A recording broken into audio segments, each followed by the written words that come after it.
Hoy en Es la Hora de Opinar con Bernardo Barranco y Óscar Aguilar Asensio vamos a hablar de Robert Francis Prevost, el nuevo Papa León XIV. ¿Quién es? ¿Por qué se eligió a este hombre? Todo sobre el primer Papa estadounidense. Después nuestra mesa de representantes de partidos políticos, donde vamos a debatir si Cuba es o no una dictadura. Así que quedes aquí en N+ Foro, que ya comenzó la hora de opinar.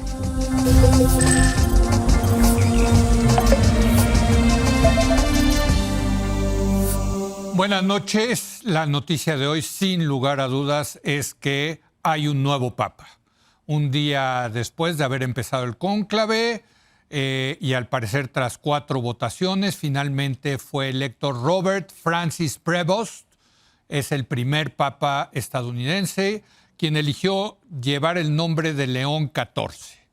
Para hablar de quién es el nuevo papa, de lo que significa, me enlazo con 2 expertos en el tema. Saludo en primer lugar a Óscar Aguilar Asensio, él es experto en relaciones Iglesia-Estado.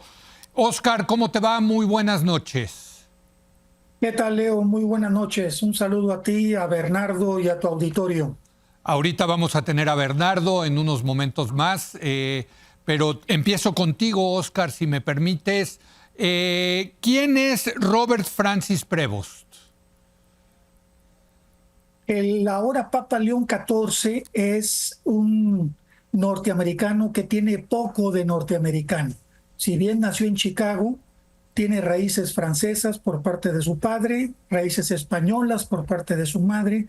Ha vivido gran parte de su vida pastoral en el Perú, en una diócesis que está al norte de ese país, llamada Chiclayo, con un rezago social y con un perfil en donde se ha mostrado, digamos, el compromiso social que ha tenido con la gente de esa parte del Perú.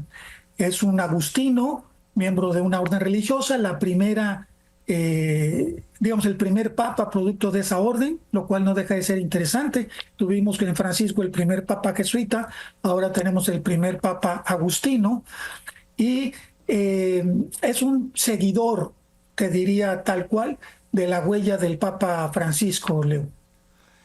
¿Qué significa que sea Óscar agustino? Para los que no conocemos la Iglesia Católica en detalle, a diferencia de los jesuitas, como el Papa Francisco, ¿qué caracteriza a los agustinos, Óscar? Bueno, antes que nada, es una orden religiosa en la que es muy antigua, nació en el siglo XIII, no fue fundada por San Agustín como tal, pero siguieron el espíritu de la regla de San Agustín. Eso significa una vida en comunidad, buscar, digamos, a la iglesia con un compromiso social y una actitud de pobreza, de sensibilidad, de humildad. La orden fue fundada por grupos ermitaños que proliferaban allá por el siglo XIII en la Europa y que para efectos de orden y de, digamos, organización, finalmente fueron reunidas diferentes comunidades ermitañas condensadas, digamos, en lo que ahora es la Orden de los Agustinos. Es importante porque tiene un sello particular. La iglesia diocesana es aquella en la que los que aspiran al sacerdocio estudian a un seminario, normalmente en la diócesis. Sí. Al término de su graduación, por decirlo así, se incorporan a una parroquia, ya sea como vicarios o como párrocos, y ahí, digamos, ejercen su labor pastoral. En la orden religiosa es mucho más abierta, mucho más libre, mucho más flexible, y están, digamos, y tienen una formación, digamos, teológica, pastoral, canónica, mucho más rigurosa. Aunque en el caso de Leo XIV, además de su formación teológica pastoral, hay que decir que es licenciado en matemáticas. Sí, es decir, increíble. tiene una formación sólida del nuevo Papa. Sí, eso me llamó mucho la atención. La verdad, no puedo pensar en algo más lejano a la religión que las matemáticas, ¿no? ¿Qué te dice esto, Óscar? La vocación finalmente que recibió don Robert Prevost, ahora Papa, ¿verdad? En la que de una formación, digamos, que no tiene nada que ver con la iglesia, da el salto, digamos. No olvidemos que el Papa Francisco era químico y que tuvimos aquí un obispo muy conocido por su compromiso social, Raúl Vera López, que también era químico, y en su momento, Vera López dominico, por cierto, Sí. eh, y que tienen esta vocación, digamos, finalmente eh, dan el salto, ¿no? A esta vida de entrega y vocación religiosa. Ahora, es licenciado en matemáticas, pero sus posgrados son en teología. Sí, no, tiene licenciatura, maestrías y posgrado en teología. Es muy Sí. sólido y de hecho esos han sido los primeros comentarios. Tiene toda la huella y el perfil de Francisco, pero además una sólida formación teológica que seguramente se va a hacer presente cuando argumente más allá de una posición de solidaridad, de empatía, de misericordia, ¿verdad? Con este respaldo teológico, pues ya va a haber una interlocución contra este bloque conservador que sistemáticamente vio con recelo las actitudes de Francisco. Por ejemplo, Pero, como el cardenal Müller, que le cuestionaba muy fuerte a Francisco sus aspectos doctrinales, digamos. oye, Oscar, pero la formación académica no lo acerca más a Ratzinger, digamos, al Papa Benedicto XVI, que era realmente impresionante su formación académica. Sí, eso es lo interesante, que tiene esa formación académica, pero no tiene nada de Ratzinger en términos pastorales. Ok. Eso es lo que lo hace muy, muy interesante. Él habló de una palabra llamada puente, ¿no? Ujú. Quiero ser un puente siguiendo la huella de Francisco. ¿Y cuál es ese puente? Bueno, pues hay varios. En este caso es norteamericano. Esa iglesia también está muy dividida por este proceso de polarización Ujú. que ha generado y se ha derivado de la agenda política y visión ideológica del presidente Trump. Eh, por otro lado, es un norteamericano formado pastoralmente, digamos, en América Latina, y la huella de Francisco lo vio, lo detectó, fueron amigos de tiempo atrás. Te puedo asegurar, Leo, que no habría habido manera de nombrar a un cardenal de una diócesis de ese calibre si Francisco no hubiese pensado en el cónclave, ya con la cortesía de la retrospectiva, ¿no? Lo saca de una diócesis prácticamente desconocida fuera de Perú, Sí, lo asigna a la burocracia vaticana, a varias congregaciones, hasta llegar a un dicasterio, como se conoce los las ministerios. cabezas, digamos, burocráticas de la iglesia, de la curia, y lo nombra prefecto del dicasterio de los obispos. Esto significa que todos los nombramientos de obispos en el mundo pasaban por su escritorio, a pesar de que fue nombrado apenas en el 2023. Pero eso le permitió estar en contacto no solamente con la curia, sino tener una relación con diferentes obispos del mundo, y pues de ahí saltó al papado. Oye, y no tenía, digamos, antes de ser papa, de ser nombrado papa, de ser electo papa, no estaba, no era cardenal de algún territorio, de alguna región. Bueno, no, el cardenal es un título honorífico, Sí, sí, sí, ¿no? No, sí. eh, Bueno, obispo, ¿no? te- O sí, arzobispo, era no sé. obispo de Chiclayo, en Perú. De Era obispo Chiclayo. de Chiclayo, O sea, la ¿no? última vez que Y estuvo en alguna región fue en Perú.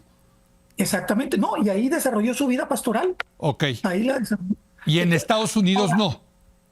en Estados Unidos estuvo en calidad de agustino, fue superior Ok, general de los agustinos ok. y además ocupó cargos dentro de esa orden religiosa en Illinois. Él nació en Chicago, Sí. tiene una formación, digamos, obrera.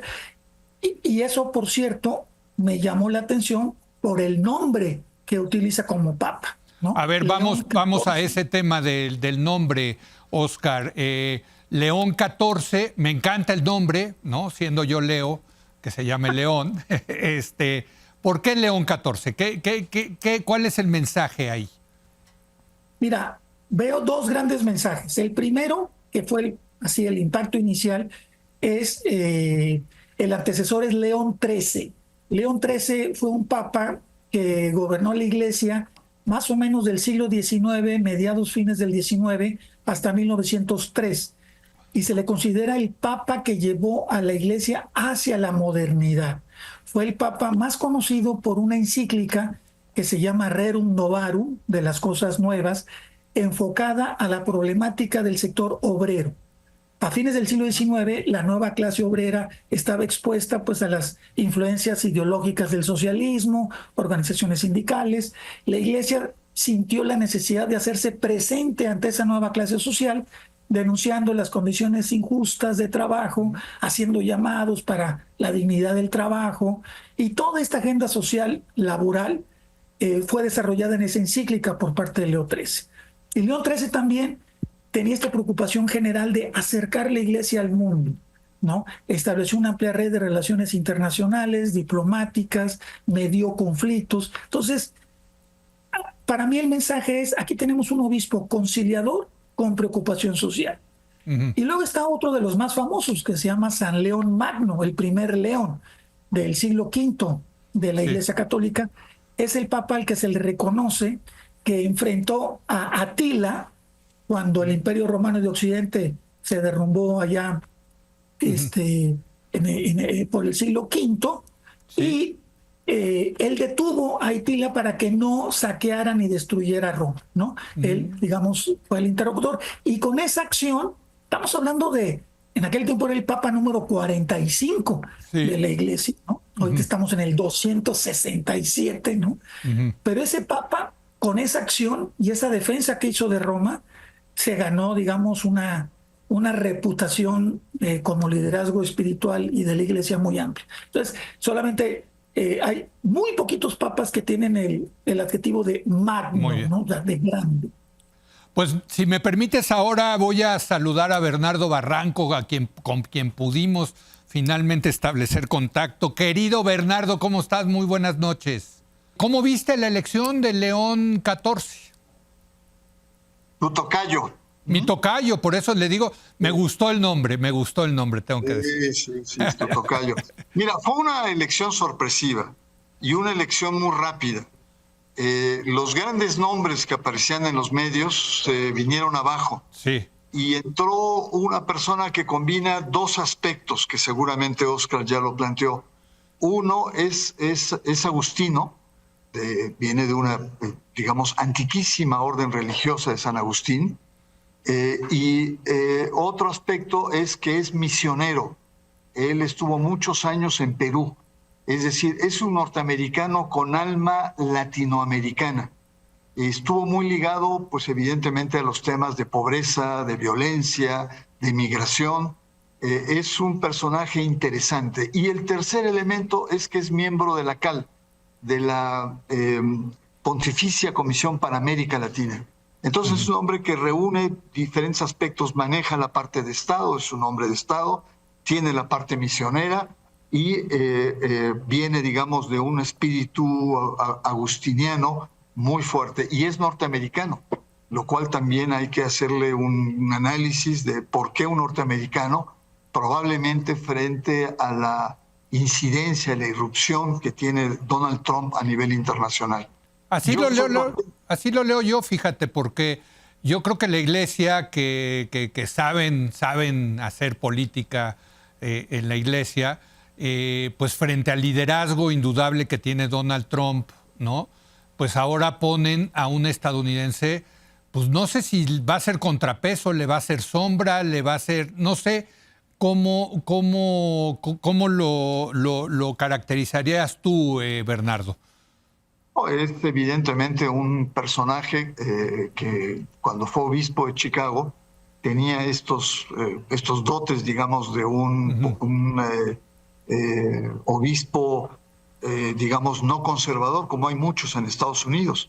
Sí. Y eso para empezar, es una buena noticia. Sí. Y un poco como diríamos en México, para que la cuña apriete tiene que ser del mismo palo. Exacto. Entonces va a ser muy interesante, sobre todo por el papel de la Iglesia norteamericana, que literalmente no le hizo caso a la última carta que les envió Francisco sobre el tema de la migración. Francisco les envió una carta en donde les dice, por favor, paren, ¿no? Estos antiderechos, ¿no? Estas redadas que están haciendo. Y los obispos norteamericanos, muchos hicieron como que la Virgen le habla, no hicieron mucho caso. Entonces yo creo que con un papa norteamericano sensible a estos temas, va a ser importante. Uno. El segundo es el nombre. León XIII fue un papa revolucionario a principios de siglo. Fue un papa que enfrenta, digamos, diferentes crisis modernistas, y él, a través de Rerum Novarum, me pareció escuchar eso de Oscar, sí, correcto. Crea una verdadera revolución, porque la sociedad moderna estaba creando incluso una contraiglesia, estaba copando todo. Y lo que hace León XIII es crear una contrasociedad. Todo lo que es los movimientos de acción católica con jóvenes, con mujeres, con adultos, con ancianos, todo lo que son las cooperativas, todo lo que son las universidades, las escuelas católicas, hospitales católicos, todo eso forma parte de esta revolución que inicia, revolución conservadora evidentemente, sí, que inicia León XIII, y que, digamos, la punta de lanza es precisamente la encíclica Rerum Novarum, que es uno de los documentos más importantes en la vida de la Iglesia. Podríamos decir, citando a los clásicos, que es un contraataque. La modernidad, digamos, obstruye o condiciona, mediatiza a la Iglesia, y a través de Rerum Novarum, que es con pretexto de la cuestión obrera, pero se abre, es un contraataque. Es una restauración de lo católico desde una perspectiva moderna. Entonces, si vemos muchos asilos católicos, escuelas católicas, etcétera, se debe precisamente al movimiento, a la idea, a la agudeza, digamos, y visión que tuvo León XIII a finales del siglo pasado y principios de este. No es una reacción, me parece, de León XIII al marxismo, al socialismo, que ya a finales del siglo XIX empezó a tener un movimiento, una popularidad enorme, Bernardo. Totalmente. Sigue con la tradición de una postura antiliberal, sí, ¿no? Pero también ya en ese momento los movimientos socialistas empezaban a tener mucho peso, claro, principalmente en la parte obrera. Correcto. Y es por eso que, digamos, el epicentro o la agudeza que tiene el León XIII es en torno a la cuestión obrera, de repensar un proyecto religioso, de un proyecto de iglesia que, digamos, supere o sobreviva frente a la avalancha que representaba la modernidad y las ideas modernas, sobre todo el concepto de progreso, el concepto de ciencia, ¿no? Entonces, incluso la modernidad estaba creando una especie de contraiglesia. Y León XIII lo que genera es una contrasociedad moderna. Esa es para mí una de las agudezas. Y hay muchos textos que hablan sobre esto. Sí. Y en verdad, León XIII deja huella importante en la vida de la Iglesia. Ahora les pregunto a los dos, empezando contigo, Oscar, ¿qué significa esto? La modernidad hoy en día es otra cosa, en pleno siglo XXI, comenzando el siglo XXI. ¿Cómo interpretarías entonces, digamos, qué es lo que pretendería el nuevo Papa León XIV en este sentido, siguiendo el ejemplo de León XIII? Pues un gran desafío, un gran desafío, porque ahora de hecho ya no se habla de modernidad, ya creo que se habla de posmodernidad.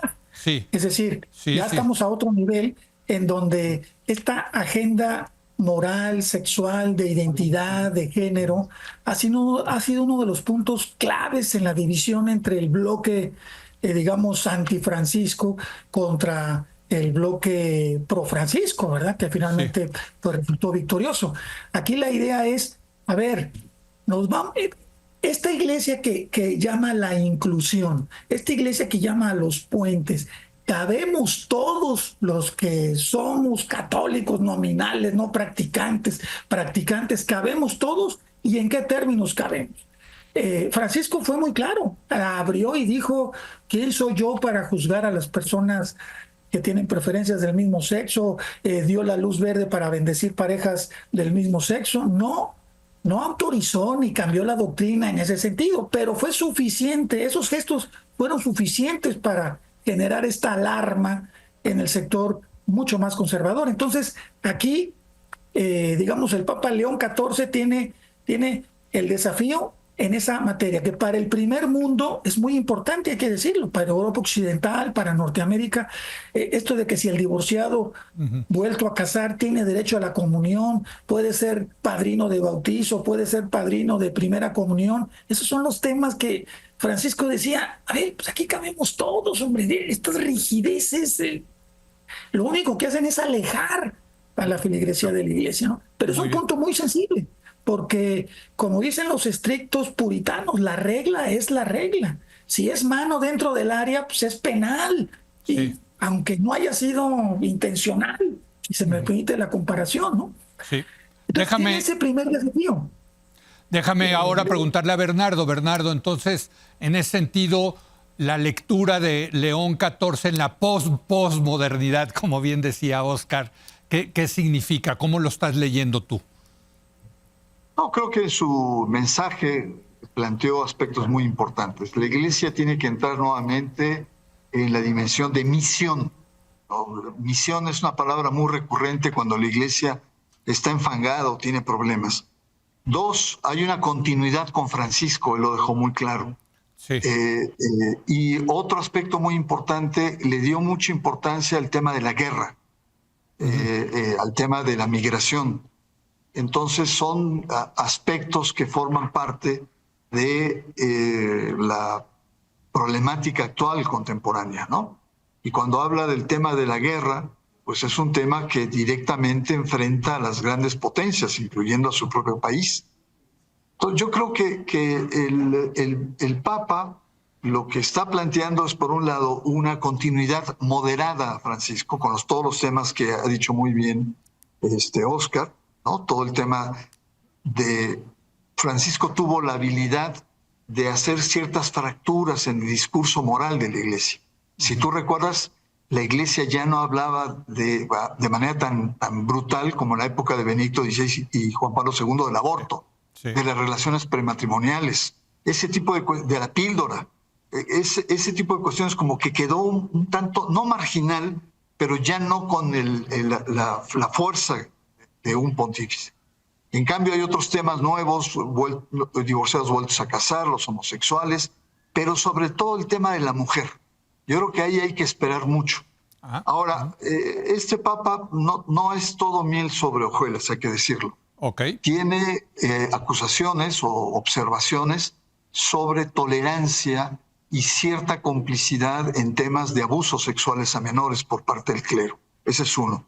Hay que recordar que él viene de la CAL, que es la Comisión para América Latina, y ahí hay ciertas infiltraciones del Yunque. Fíjate lo que te estoy diciendo, es muy serio. Ahí hay personajes como Rodrigo Guerra, que pertenecieron durante muchísimos años al Yunque y que están envueltos en un escándalo que es el subordinado inmediato que tiene el actual Papa León XIV, de una conspiración de, digamos, manipular las iglesias universitarias. Entonces, pues hay que ver un poco qué va a hacer con esta papa caliente que ha explotado, pero sí, ciertamente, como todo personaje, no es un personaje, digamos, puro, sino forma parte de esta complejidad religiosa que está viviendo actualmente en esta casi premodernidad al interior de la iglesia. Déjame, continúo contigo, Bernardo. Un poco te adelantaste, pero yo les iba a preguntar qué implicación tiene la elección del Papa León XIV para México. ¿Hay algo que destacar ahí en ese sentido, Bernardo? Pues yo espero que haya una reconciliación. Francisco no veía con buenos ojos al episcopado mexicano. Recordemos el regaño tan duro que les dijo: pelense como hombres. Creo que lo conversé contigo, Leo, en otro momento. Sí. Entonces espero que haya una reconciliación. Yo creo que este Papa, que he dicho que es para tender puentes, es un mensaje muy claro para los conservadores, para los ultraconservadores, y creo que esto podría ser interesante. Ahora, ojo, es un Papa con alma latinoamericana, o sea, conoce muy bien América Latina, y México es uno de los episcopados más conservadores del continente. Entonces, tampoco los obispos mexicanos la van a tener muy fácil o se van a poder chorear al nuevo Papa. Entonces yo veo que sí, hay una posible reconciliación, pero al mismo tiempo un Papa que conoce América Latina, conoce México y podrá tener un acento muy particular. La prueba es que mientras los obispos norteamericanos, creo que eran 10 o algo así, o los brasileños eran 6, ¿no? En América, los cardenales votantes de México solamente fueron 2. Es muy significativo, siendo el país, después de Brasil, con el mayor número de católicos en el mundo. Sí, interesante ese dato. Óscar, ¿implicaciones para México de la elección del Papa León XIV? Pues mira, comparto lo que plantea Bernardo, solamente añadiría que va a ser una oportunidad para un reset, para un reacomodo. Hay algo en particular que hay que resaltar de lo que le puede esperar a la Iglesia, tanto mexicana como la del resto del mundo. Tiene 69 años y la verdad es que se ve bastante bien, se ve bastante jovial, se ve mucho más joven de lo que realmente tiene. ¿Esto qué significa? Significa que va a tener una gran oportunidad para que el siguiente colegio cardenalicio tenga su huella. Eso es muy importante porque cuando Francisco fue electo, él tenía 76 años y tenía esta carrera contra el tiempo para la designación de los cardenales que eventualmente lo fueran a relevar. Finalmente se cumplió su cometido, ¿no? Un cardenal electo por parte de una diócesis como la de Chiclayo, que es ahora León XIV. Entonces este Papa va a tener que reacomodar, redefinir las relaciones, no nada más con México, sino con el resto de los episcopados, tanto de América Latina, probablemente va a seguir la línea con Asia, con los africanos, pero con nosotros en particular es, a ver, señores obispos, pónganse las pilas y trabajen en esta nueva línea. Bernardo tiene toda la razón, es un episcopado generalmente conservador y no nada más en términos doctrinales, sino también en términos políticos. Ya no escuchamos a obispos denunciar las condiciones en las que se encuentra el país, como antaño era común ver las primeras planas con declaraciones de obispos prominentes. Eso ya no existe en México. Entonces, esperemos que cuando menos haya una especie como de ajuste, de sacudimiento, de un despertar, porque a final de cuentas, pues sí somos una reserva importante en la población católica del mundo, y tener 2 cardenales, siendo el segundo país más católico del mundo, sí dice muchas cosas. Japón tenía 2 cardenales. Irán tenía 1 cardenal. 22,000 católicos en Irán y tenía 1 cardenal. Esa era, digamos, la ponderación que le daba Francisco a México. Brasil, Bernardo dijo 6, en realidad eran 7, pero había 10 norteamericanos. Entonces, pues, habla mucho del peso de la Iglesia como tal. Pues Óscar, te agradezco muchísimo, también a Bernardo. Ya Bernardo, desgraciadamente lo perdimos otra vez la comunicación, pero ha sido una fortuna para Es la Hora de Opinar tener la opinión de estos 2 expertos en religión, pues por la noticia, la gran nota del día de hoy de la elección de un nuevo Papa. Gracias, Óscar. A Bernardo le mandamos también muchos saludos desde aquí y vamos a hacer una breve pausa y ahora regreso con nuestra mesa de representantes de partidos políticos. Hoy vamos a hablar de Cuba, de si es o no una dictadura el régimen de este país. Regresamos en un momento más.